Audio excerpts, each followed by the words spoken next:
अभी लोग बता रहे हैं सम्राट चौधरी भाई साहब ने खड़ा होकर कहा कि सम्राट चौधरी प्रोनाउंसिएशन में कुछ गलत बोले हैं तो उससे हम लोग का सर झुक रहा है। भाई सम्राट चौधरी बैठे या राबड़ी देवी बैठे, उसके लिए वो दोषी नहीं है। ये बिहार की सबसे प्रबुद्ध और समृद्ध मतदाताओं का विधानसभा है बांकीपुर, और आपके हमारे जैसे लोगों के लिए ग्रीस के एक बहुत बड़े दार्शनिक थे प्लेटो, उन्होंने एक बहुत अच्छी बात आज से सैकड़ों साल पहले बताई, if you do not participate in democracy be ready to be ruled by your inferiors. अगर आप राजनीति में भागीदार नहीं बनिएगा तो इस बात के लिए तैयार रहिए कि कोई मूर्ख आदमी राजा बनकर आप पर शासन करेगा, उसके लिए वो व्यक्ति दोषी नहीं है। और बांकीपुर की जनता तो कोई बात कह ही नहीं सकती है। आप अच्छा और खराब क्या चुनिएगा, आप तो वोटे देने नहीं जाते।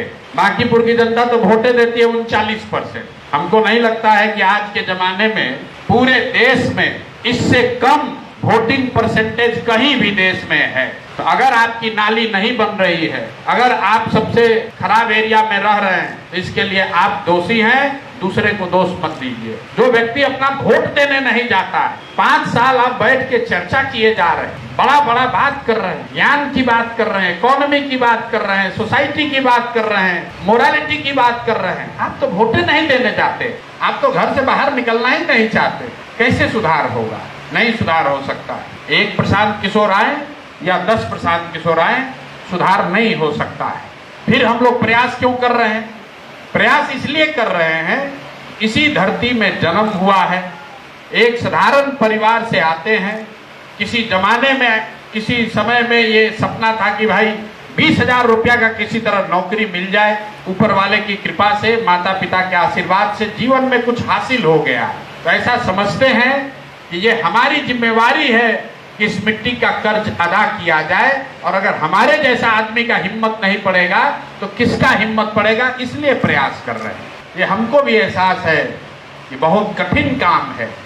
जो 40-50 साल से जो समाज सिर्फ अपने भूत की, अपने इतिहास की बात करता है, उससे आप क्या अपेक्षा कीजिएगा?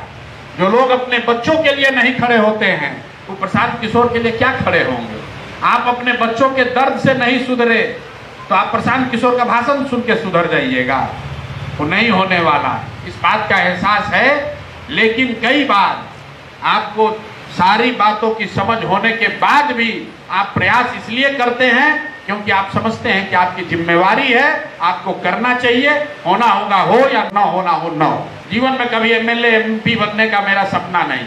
एमएलए एमपी को, मंत्री को जितना